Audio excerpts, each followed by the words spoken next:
All right, everyone, and welcome to the Sunny Days in Detroit show.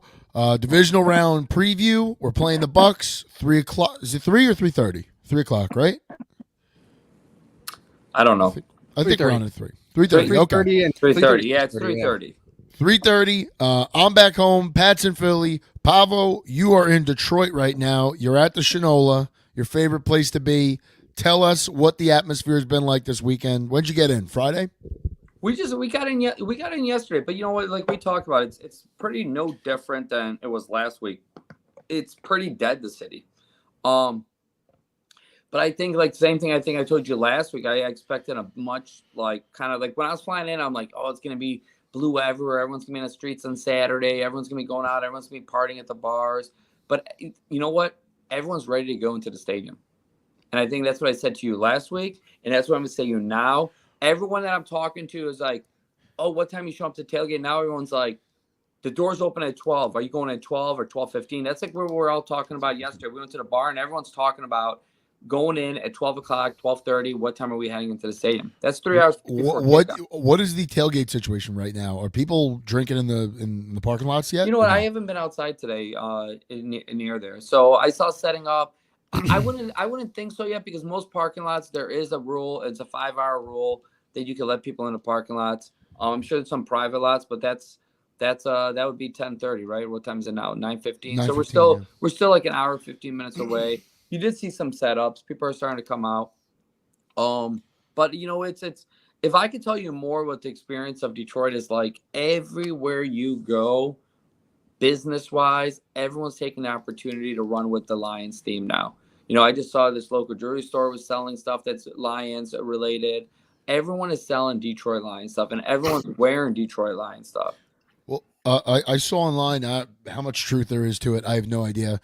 Apparently, the last week's game made the city, not the city itself, but the businesses and whatnot, $20 million. Well, I think I saw that they're expecting it to bring about $20 million in revenue for the city this year. Today. Okay. I don't know if that's today or if that's for the whole week, or they said this okay. game will increase about $20 million in revenue. That's nuts. Yeah. That's nuts for fucking 2 weeks, right? I mean, I think we talked about it. They had a guy who owned a bar. I don't know if we talked on the phone or we talked on the show. They went in here into his bar, and, you know, he said he did well, but he said he never realized what he's missing because with the Lions not being great. Because now people come in to watch football. They stay after the Lions play to watch the 4 o'clock games because they matter. They're watching other Monday night games for seeding. Like people, that's the one thing. Yesterday at the bar, we were at a bar. We're at Bookie's bar over here.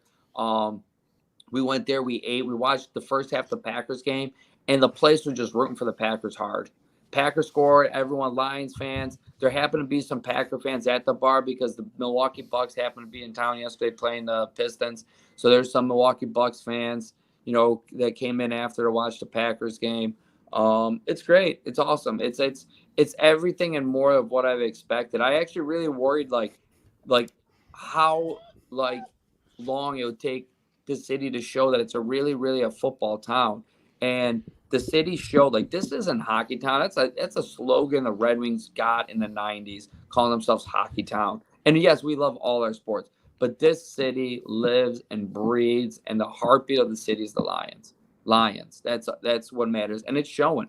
Dogs, women, kids, everyone has their Lions beanies on. Lions hat, blue. There ain't no Red Wings hats going around the city. Pistons. This city wants football. You know. So awesome. One of our big listeners, Stevie Mack, he listens to every Sunny Days show. He's chiming in here. I really thought the Packers were going to pull it off, but nope. I guess, you know, I mean, to talk about it briefly, like when I say this, yes, it matters because it's home or away, traveling, sleeping in your beds, going. But at the end of the day, like, is it going to matter that much? You know? At the end, I think Detroit kind of has a home. I mean, San Fran. After everything I heard coming out of that last game from like just everyone on Twitter, fans, people that's like going to the game, both sides, like that, even the media that was there, they were just like that environment. I can't remember who said, Jim Nagy, I think was like that. I will never forget that environment. He's like, I've never like it. He's like, I've never experienced that in my lifetime. And I think there is something to be said about Peter King from Sports, which is now dead. Yeah. Apparently. I know both of you guys are not here right now, Yeah. But if I could tell you guys both one thing that you guys should have done was to get your ass over here for a game. I know you have vacations. I know you have kids, and I know it's impossible. different. But this is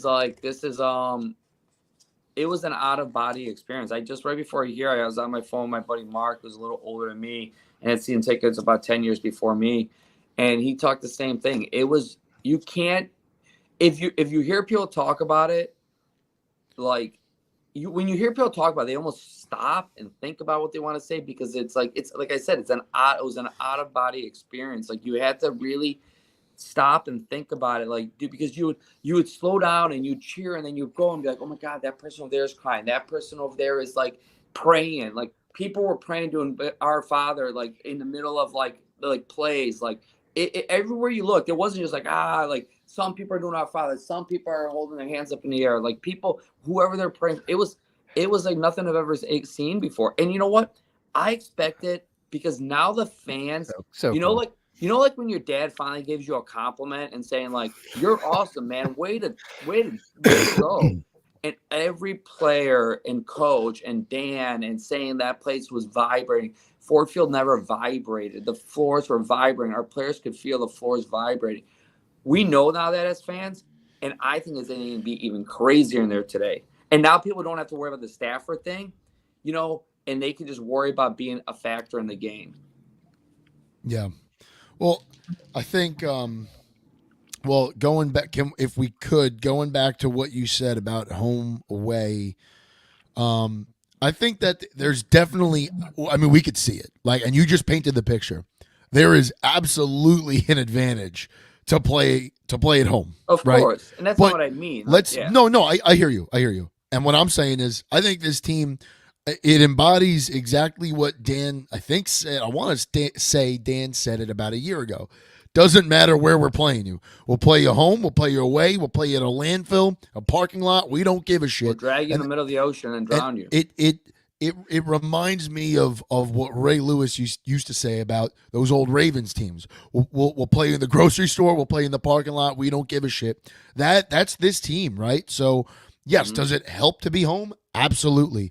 But I'll be honest with you, after watching both of those teams play last night, neither one of them impressed me. And maybe a lot of the Niners' mistakes comes from being the one seed, benching a lot of your starters week 18, and then having the following week off. So there's definitely a debate of what's better. Is it better off to have the break in between or to keep playing? Who knows? That's a debate for another day. The break in between is only good. Like, I think the benefit, as long as you win your first playoff game, the benefit is to keep playing.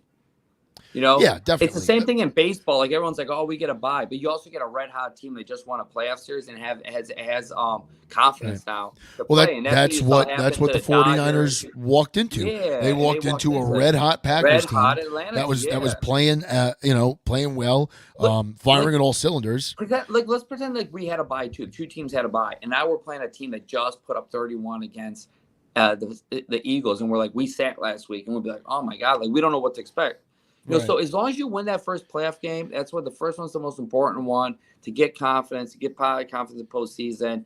It is, and you saw that happen with San Fran. And honestly, I'll tell you what, like I don't know if San Fran regained all their confidence. They might have more questions after that game. I will tell you who, and I'll admit I've watched a good amount of Niners games this year, but I haven't watched them as close as I watched Detroit or really the rest of the North.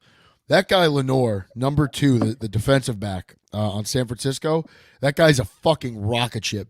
Reminds me a lot of like C.J. Gardner-Johnson, a lot of his highlights. I mean, this guy was all over the fucking field yesterday. There was a drive, he literally just shut down himself, breaking up a pass, hitting guys in the backfield and leading them to punt. And he definitely likes to chirp. That's a guy to watch out for. But I don't want to count chickens before they hatch. Right now, we have a game against the Bucs. And did we beat them in the regular season? Absolutely we did. But today, January 21st, none of that matters. None of that matters. And I think, I mean, yes, right, you could say that we beat them soundly and we didn't have a lot of our players, but like, I don't think they're looking at it like this. I think they're looking at it like we just beat the Eagles. We're ready to knock these fucking guys off and go to San Francisco. Like, so We got to come out hot. We have to. I would like to see them come out today exactly the way they came out against the Rams last week. Come out hot, run the ball, run that ball right down their throat, that first drive, and start the game 7-zip. Whether we receive or we kick to them, I don't care. This game should start 7-0 Lions. You want to start this game out hot. Not that it's all based off a start. Well, we all want to start like that.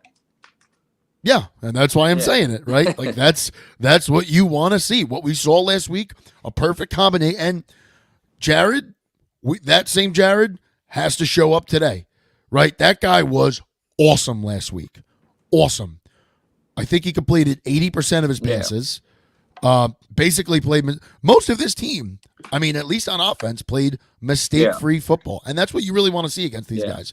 Because these Todd Bowles teams, as much as I criticize Todd Bowles, the head coach, he runs a sturdy and stingy defense, and it is not easy to score on them. I mean, you saw it when we were down there. We were a red-hot offense, and we came up. We scored 20. Now, that was more than enough because we only gave up 6, but I think we want to see a little more than 20 points today. Yeah, I mean we're a much healthier team going into this game. I mean I don't know if I remember everyone didn't play in that game, but obviously there's no Jonah Jackson in that game. No Montgomery, no Gibbs. Montgomery. No, Gibbs did play, right? No, Montgomery started. Gibbs was out. Montgomery started and came out. Okay, so no running backs, no Brian Branch. Brian Branch got hurt in the game. No CJ Gardner. And we had Jerry Jacobs on the other side who doesn't play anymore, and it's been a big help with Vilver filling in over there.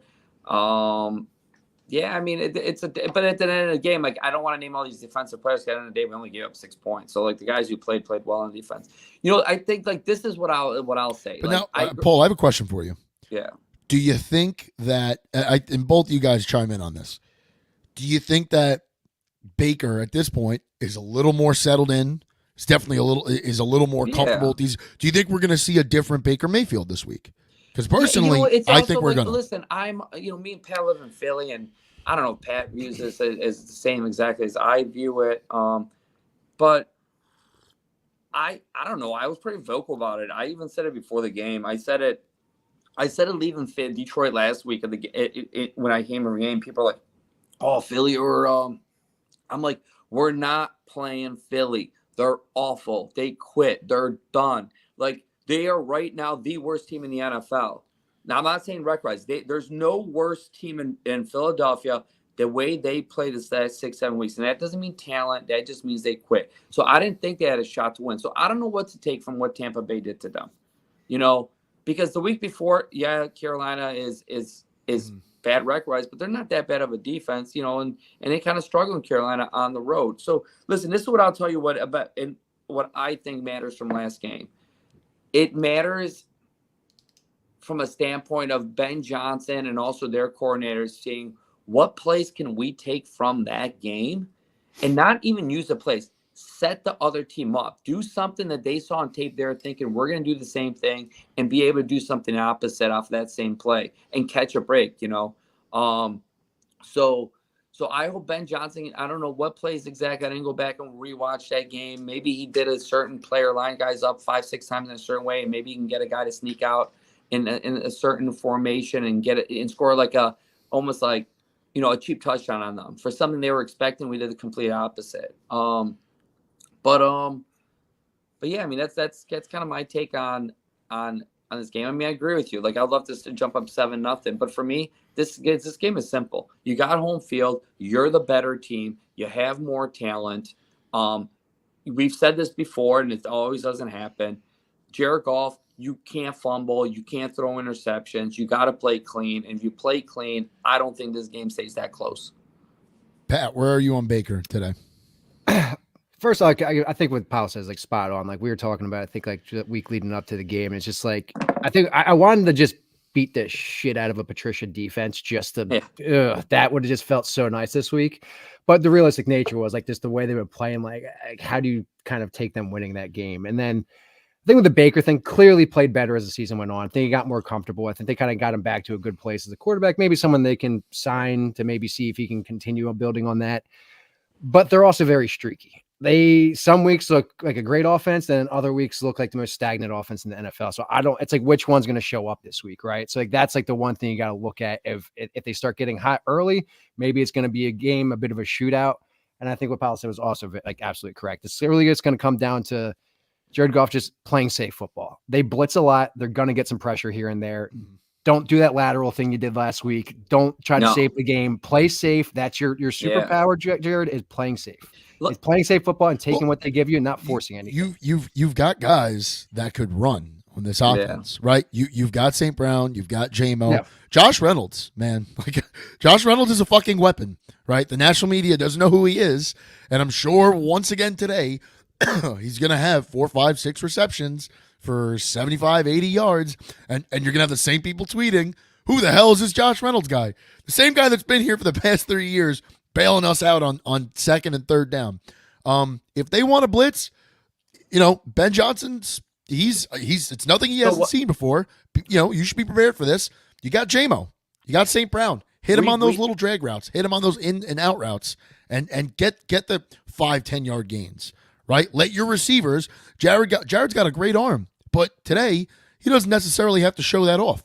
Get the ball out quick and let your receivers do the work. So, there's really quickly here, we always talked about how Jared Goff, when getting pressure against the blitz, wasn't good, and that was kind of like a weakness for him. Like, he wasn't the best, but I saw a statistic and I forgot where it was. Like, since we played Minnesota in what? The last 3 games. So he played Minnesota. What was it? Minnesota Cowboys, Minnesota, right? Yes. Yeah, and both of those teams blitz a lot. And also the Rams blitzed a decent amount in that game. I think I saw in the first half. Okay, first half I think they blitzed up. And Jared Goff has been ripping teams apart in the blitz lately. I saw like his percentages were, I think the completion percentage was like 72%, touchdowns, interceptions. So he's whatever they're doing right now, getting him reads, him understanding like the scheme, he's been doing great. So listen, if they blitz and our O-line being healthy like it is, picking guys up, it could be a long day for their defense. A long day. I think you're spot on, pal, because there is I think you made a good point there that I don't people really differentiate the difference between blitz and pressure. Like blitzing doesn't mean they're getting home. It doesn't mean they're dialing up pressure. So like if they blitz and the offense does their job and picks up the assignment and blocks that guy, then Jared Goff is facing a defense at deficiency because there's going to be a guy open somewhere. Yeah. Give him a second or two and he's going to find him. And that's just how he plays football. Now, I don't know. And J-Mo and Laporta and Gibbs in space. And because they send guys from everywhere. They do it a whole different way. They send DBs, safeties, linebackers, middle stunts. That's where I want to chime in here, because as good at that point now it comes down to your quarterback, because as good as an offensive line can be, you could have the greatest offensive line you want. At the end of the day, when you've got defensive backs blitzing, that's either a real good or a real bad thing for a quarterback. And I'll tell you why. Because as an offensive lineman, you're unless that corner or safety literally walks up to the line and presents himself basically as a linebacker, you're never accounting for that guy. Whether you're inline blocking, your zone block, whatever you're doing, you're never accounting for those secondary guys. And that's why they always slip. That's why when you watch tape, those guys are always slipping through. It's not because they're really good at rushing the passer necessarily. It's because the O-line didn't account for them. Yeah. Because if you have to account for them, that's going to fuck up every play. You're just banking on they're not sending that guy.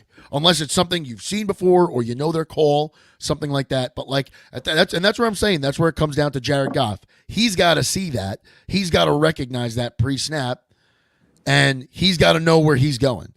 And especially on a day like today where I don't think you need to throw up 30 points to win this. Now, I said before I want to see them put up more than 20, but I don't necessarily think you need to score 30 today. If you don't have it, don't force it. Throw it out of bounds.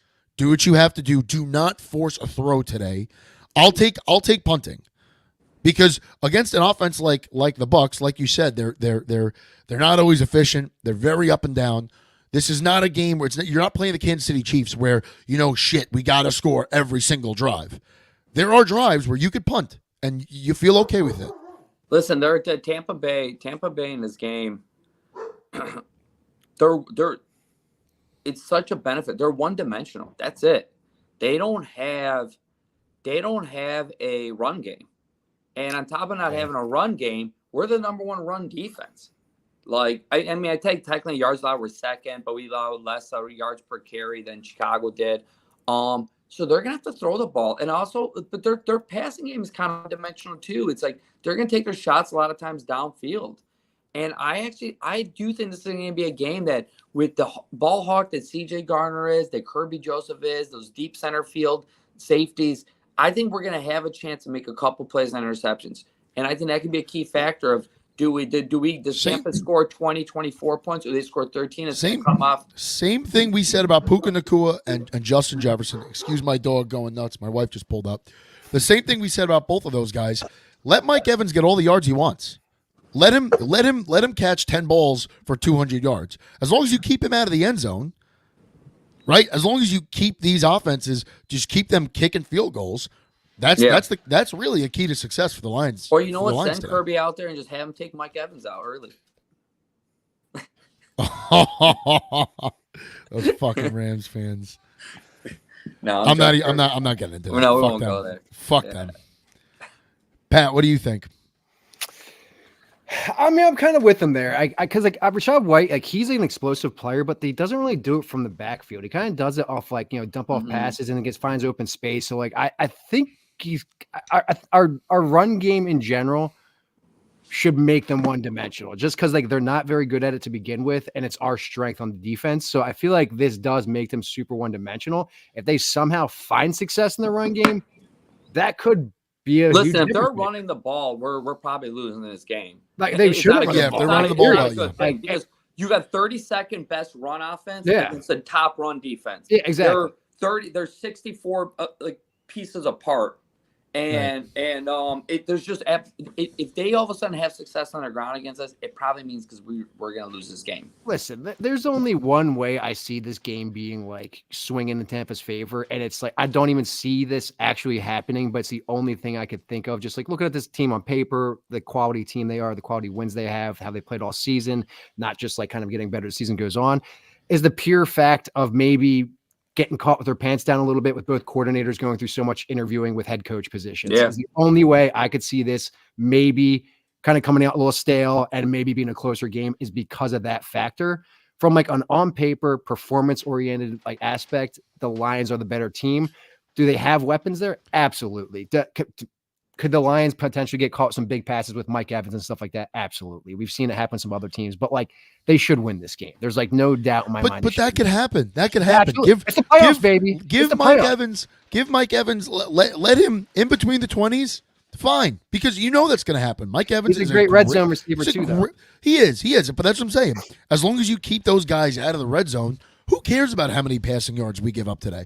Because we've done it. We've done it the past 6-7 weeks. We're giving up 1 million passing yards, but you know what? We're keeping teams out of the end zone, and that's what matters. But I think that's truly what matters. I think this is a game where you okay. You know who has the worst pass defense than us? They do. Yeah. But I think this is a game where you can, on our defense, you can actually just set guys back and rush 4 and get it done today, because I don't think you really have to worry much about stacking the box of the run. Why do you now? Why? Let's get into that. Why do we feel we could do that? Who's back today, boys? Well, we don't know if he's back. He's the only questionable person. He's questionable, but Dan Campbell limited basis. Actually, on Thursday, they have to. Came Thursday, either you had to add him to the roster or he was done for the year. Right. So that his 21 days were up on Thursday. Well, he was also full practices. So I think that was a good sign too. Yeah. So they're trying to evaluate him. So I tell you the truth, I don't think James Houston's playing today. I think he does on. I think we'll see him a little. I don't think we'll see more than 10 snaps. Exactly. But I think we'll see him. 10 if it's 3rd and 12. Like, for instance, at Stafford on 3rd and 17, he completed on the outside. Those are the plays you're going to need. And when Baker Mayfield's on 3rd and 15, 16, and you're protecting that first yard line, or it's a red zone, and let's say they're in the red zone, but they get a sack, and all of a sudden it's 3rd and goal from the 16, and you want someone to get to the quarterback fast. I think the way I look at it is, like, you want him to play because whoever you're replacing him with, you're not losing that much on the field, rather than getting him some reps to prepare for, like, moving through the playoffs. Let's maybe go before we get into this. You want to read the injury report? And did they who did they elevate on the practice squad? I'm sorry, I didn't look from the practice squad. Yeah, I didn't look at that either. Yeah, Let's They look at elevated- line. I think Olalela, the tackle they did, whatever the hell his I name is, believe the guy they from- elevated him, and guy then from they Steelers. brought Julian Okwara back onto the practice squad. Yeah, he that was cleared No waivers. problem, but did Yeah. they elevate him though? No, he's cleared waivers and they signed him back to the practice squad. Did they elevate Julian? You're asking, Pavo? I don't think so. No. I think he just got So signed they, back. they did not.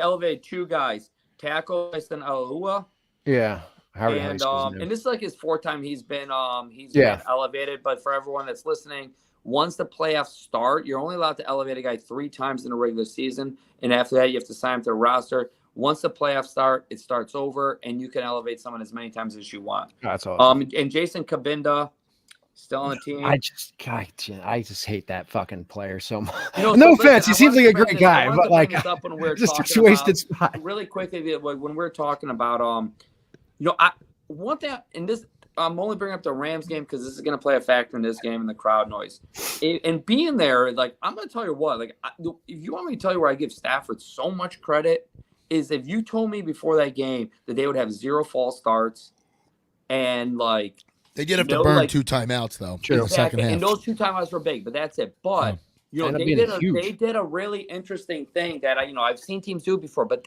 I'll say they probably at least did it 10 or 12 times. On big plays, they would take their running back when Stafford would be in shotgun. And typically the running back, depending on which way protection is, would stand on the right side of Stafford or on the left side right next to him.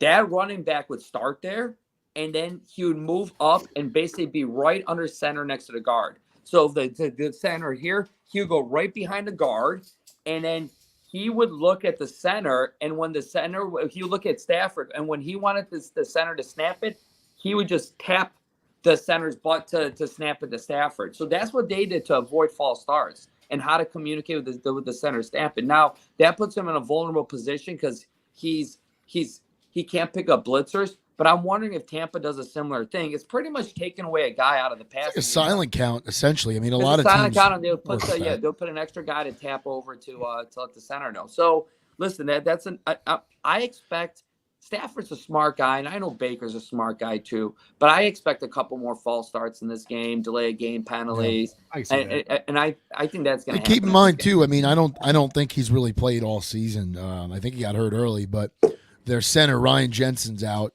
They haven't had him. He's been a huge. If you ever, I mean, the Tom Brady Bucks. I know they had a great relationship. Him and Jensen.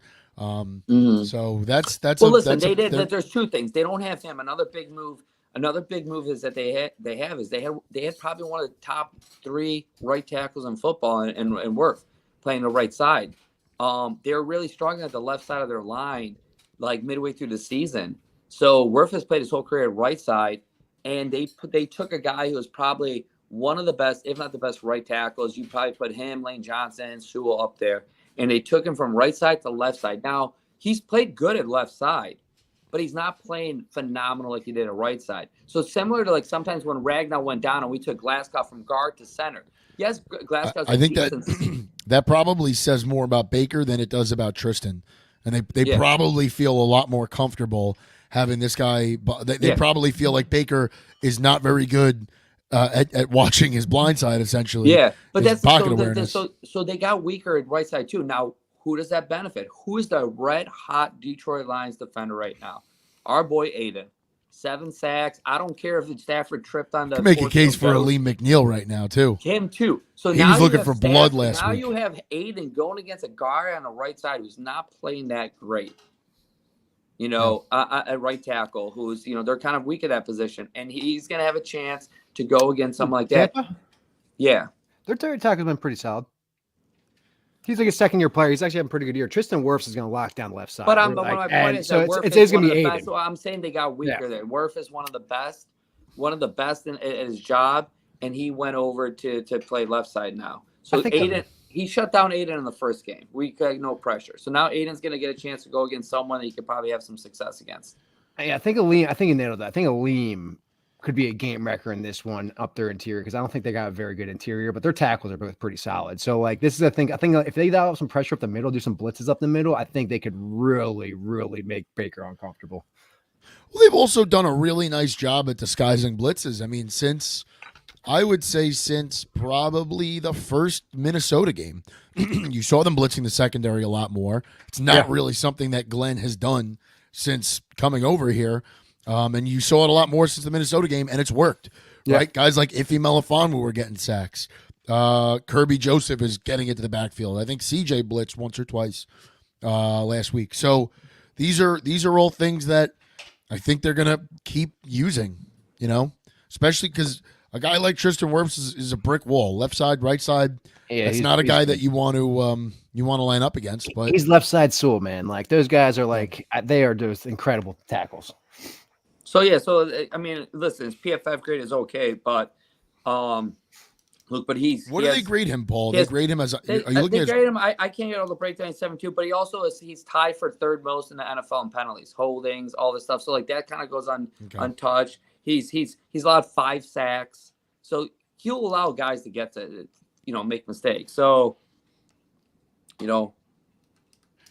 it's a downgrade from the right side. What do you think? Tristan Wirfs doesn't make mistakes, and that's who Aiden had to go to the game. Okay, but when Aiden had to play against him, that was when Tristan was on the right side. On the right side. So now, do we think that Aiden's gonna line up wherever Tristan Wirfs is, or do you think Aiden almost always comes from the right side? They move him around a little bit, but he's always coming right. If anything, they'll move him inside next to McNeil a little bit, but he's going to be coming off the right side. Honestly, if you watch Aiden's tape, some of his best snaps is when he's in the 3 technique, when he's like lined up over a guard.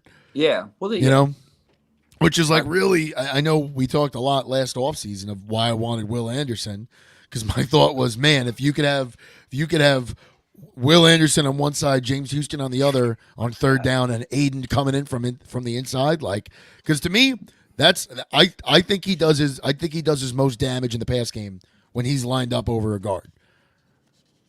He's getting off the ball quicker than them. He's overpowering them. When he's got to play in space. Yeah. Aiden kind of took off in these last 3 games, but guess who was back in these last 3 games? Ooh, McNeil. Yeah. And Kaminsky. Kaminsky's been out for a while now. Kaminsky can't. I think his first game back was last one week. Game where Aiden totally touched up. I mean, he had 2 sacks. What, the Minnesota game they benched him, or the Cowboys game? No, Kaminsky played in about last Minnesota game. He was a healthy scratch, right? He's been. No, he's a healthy. He's scratch had like the flu Dallas. or something Against for Dallas, a couple he of had weeks. the healthy scratch. I don't think he was healthy. I think he had the flu. He had the flu, or he had a nasty cold. He was out with an illness. So I think they just put him on. People were wondering why they did that. I mean, he's kind of. He was a great story last year, but kind of fell. I think he fell a little flat this year. Pascal's been playing a little better. I think I texted you guys in the game. There was a play where he just let Puka Nacua just run. He had the tackle and just gave the worst effort I've ever seen. Who, Kaminsky? Yeah, and I was like, what are you doing there? He had the guy, and then Puka went for another 30 yards. I was like, what the fuck? And whatever. He was always meant to be a reserve guy, right? It was a rotation guy, and he can't have huge expectations. But Pascal, I mean, you brought it up a few weeks back, and I think Pascal has got – I don't think you see really on his ESPN ratings or his PFF grades, but he's been looking like a good little piece now that he's actually healthy and getting some reps. And I'm excited to see what he parlays in the next year, but I think he's been really serviceable in the middle. And now that Aleem's back with him, I would love to see a big game out of Pascal in the middle against a weak interior. Focus is going to be on Aleem and Hutch, and allows Pascal to probably get a lot of favorable matchups today. This is a comment from one of our resident Packers fans, Chris. Not happy with last night, Chris. I feel you. I'm sorry. Appreciate the Lions' love today. All right, so can I say something? Yeah. As much as Love played great, but there's so many passes he missed yesterday. There's one on 3rd and 5. The guy was wide open. He threw behind him.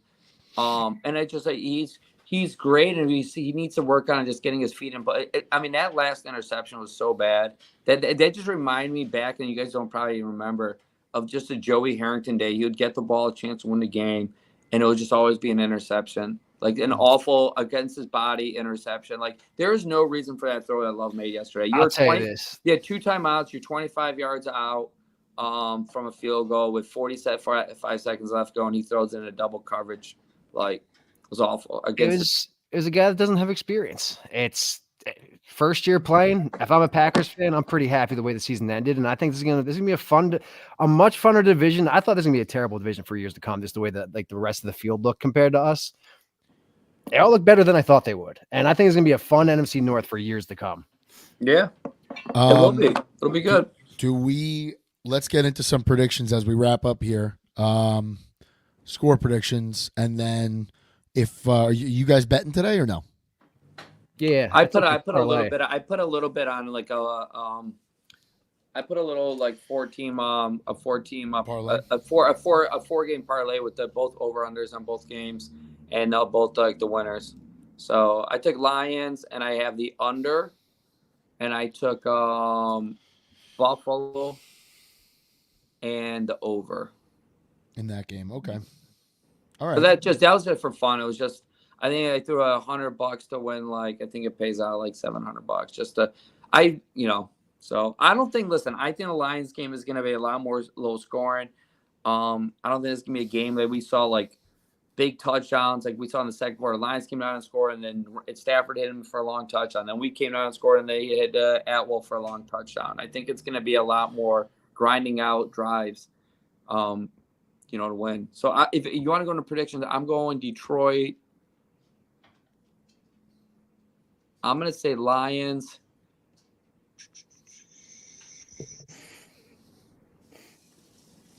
$27, and I'm gonna give the Panthers 13. I mean, the Panthers 13.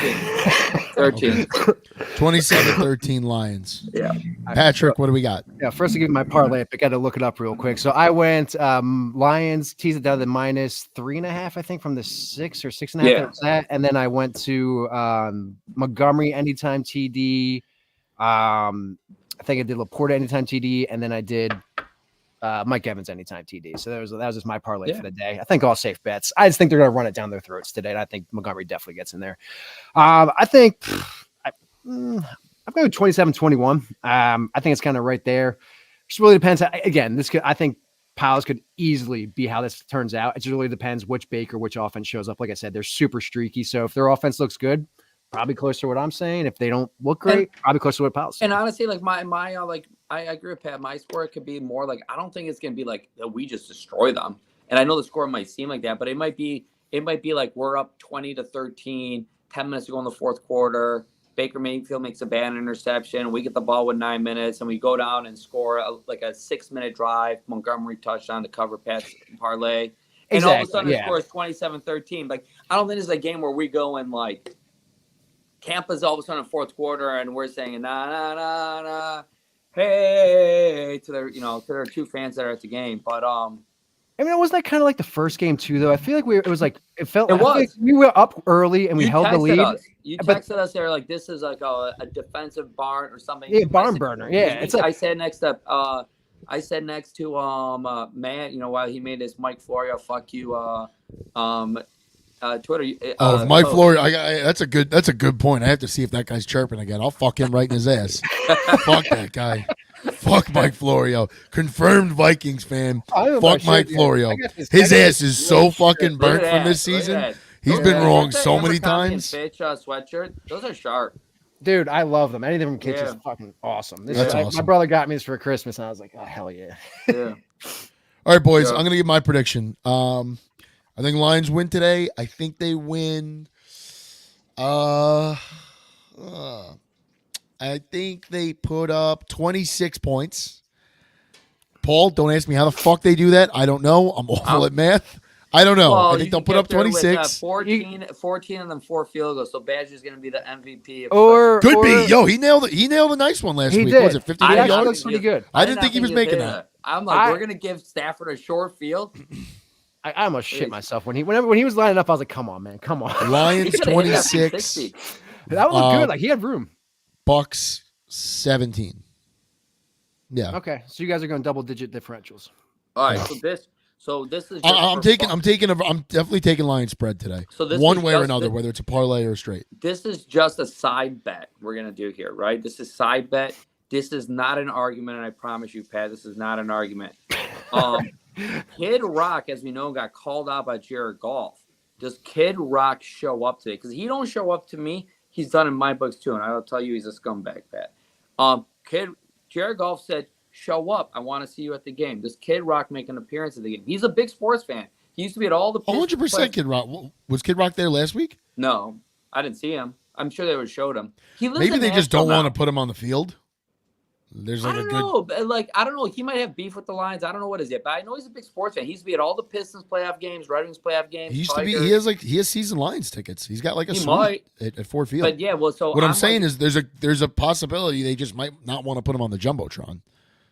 no. he Jared might- Goff said he would like to see him at the game. So I think Jared Goff would have known if he's at the game. Okay, that's good. Unless he's wasted drinking Bud Lights. I mean, probably. Or what is his whiskey? His bad whiskey that he makes? I have no idea. I don't know anything about it. I've been to his honky tonk in Nashville. That was a good time. So does Kid Rock make an appearance?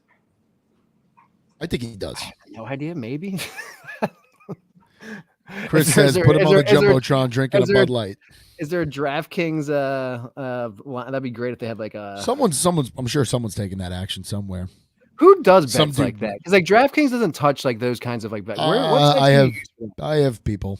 Not sites, but Oh, I have yes, people. yeah. I have Of people the, that will do that. People of the beeper variety that keep things written Yes. down in a notebook. Yes. Yes. Yeah, quite literally. Yes. Oh, my father. All right, boys. Okay. I got to use the little boys' room. Are we good? Pavo, are we? Do we have everything out? Yeah. Well, my big decision is last time I had you sweating here, holding you on here, you was in his hot room in Dominican. I didn't realize your text message to me to get off to end this podcast until after. Yeah. I mean, I'm trying to figure out, do I go to San Fran if they win? Are you guys joining me? Quick. Oh, I I can't swing that. I already told you my situation. I have one possibility of what I could do, and I'm saving it for Yeah, that. kind of saving it for the old SB. If that happens, I am. Yeah. Yeah. All right, guys. I got connections in Vegas too, so that it works out for me. Yeah. All right, boys. All right, guys. Thank you, everyone, for tuning in, and hopefully we are going to see you tomorrow or Tuesday for a victory post game. So stay tuned. Go. Stay up to date on all our socials. Follow us. We're always tweeting. And Paul, I guess you'll do some stuff on. You going to go live or do a couple of things on Instagram? Yeah, today at the game? I gotta watch out because I always kill my phone by the first quarter. So I'm like I have to stop. But Pal, you got an iPhone, right? yeah. Go to the Apple store today. My brother's got one of these. It's the greatest thing I've ever seen. It just like pops onto the back. It's from Oh, Apple. yeah, yeah. It's a magnet, pops on the back of your phone, and it can handle like 2 extra charges. It's insane. My brother gave me I'll one go the check other it. night. I don't know. Is there an Apple store in downtown? There's Detroit? gotta be. There's gotta be. Yeah. But I would recommend it. It's the greatest thing I've ever. I'm going to buy Yeah. one as soon as I get a chance. It sucks. It's like I don't know why they Because it's the service too. You get no service, so the battery is like working at like overtime to try And to I get have service. I take my phone with me into the shower and read articles in the shower when I sit in. I put the shower in and I sit in the bathtub with the lights off. All right. We're ending it here. Thank you, everyone, for tuning These in. guys. All right. All right. Go Lions. Let's go, Lions.